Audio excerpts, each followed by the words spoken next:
G'day guys, it's Dave here from New Zealand Outdoor Blades and Bullets. Hope you're having a fantastic day today. Please feel free to like, comment and subscribe. It does help out my channel a ton, but more importantly, I'm learning a lot and really enjoying talking to people all over the world about my various hobbies, which include deer hunting, the history of it, the cartridges that we use, the rifles and the knives.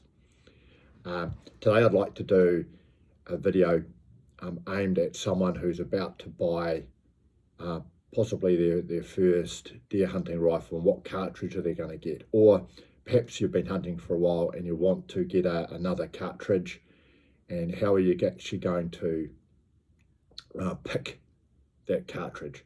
And I'm going to try to provide, just in my opinion, a little bit of a method behind it that could perhaps stop you making a mistake and make sure you put your hard-earned money where it should be. So your hunting cartridge is what works best for you. It's not right or wrong, it's what works for you.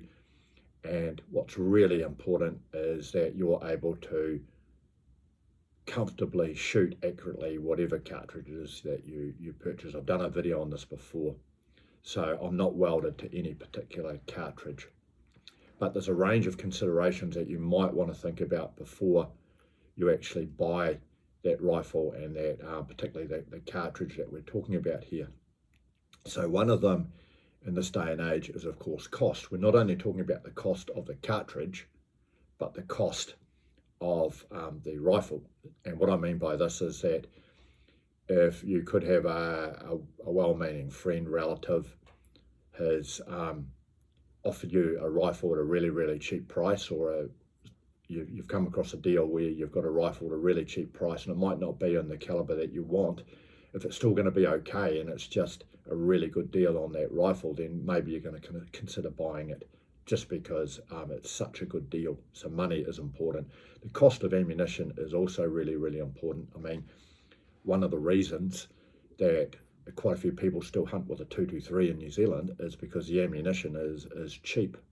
Whereas you get some of the flasher calibers, maybe a 7.7mm PRC or your 300 Winchester Magnum, the ammunition can be really expensive. I mean, there are some boxes of ammunition that are costing almost $200 for a box of 20 in New Zealand now. So the cost of the ammunition is really important, and also the cost of the rifle if you get offered a good deal. Availability of ammunition is really important too. So one time I got a fairly exotic cartridge for the day, which was a 7mm Winchester Short Magnum, fantastic cartridge, but there was not a lot of available factory ammunition for it. So in retrospect, I wish I'd actually got a 7mm Rem Mag, because I can go into a gun shop and there's always a box of 7mm Rem Mag there, but it was hard for me to get 7mm Winchester Short Mag.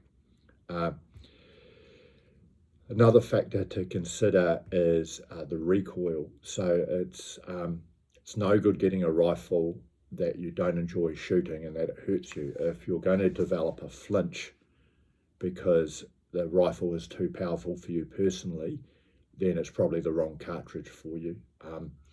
It's less of an issue in New Zealand today because a lot of people use suppressors, but again,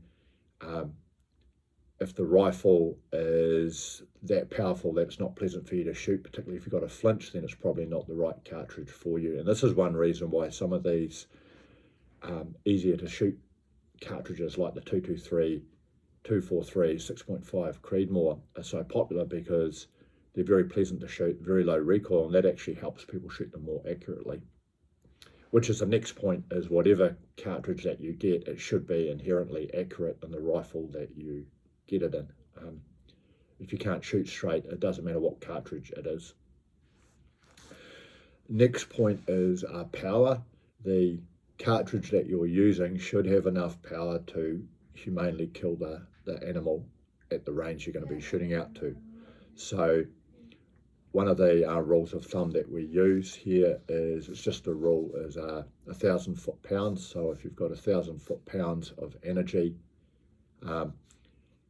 this in theory should give you enough power to adequately kill that animal at the range that you intend.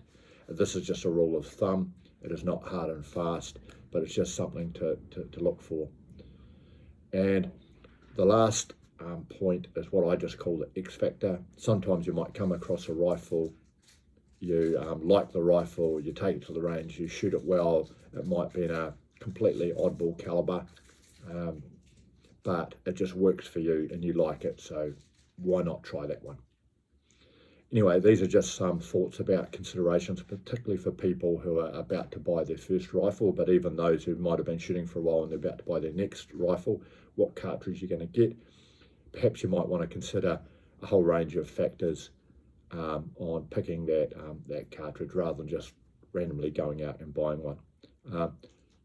If people have got some ideas or theories here, I'd love to hear from you. If you got this far, have a fantastic day. Thanks for watching. Cheers.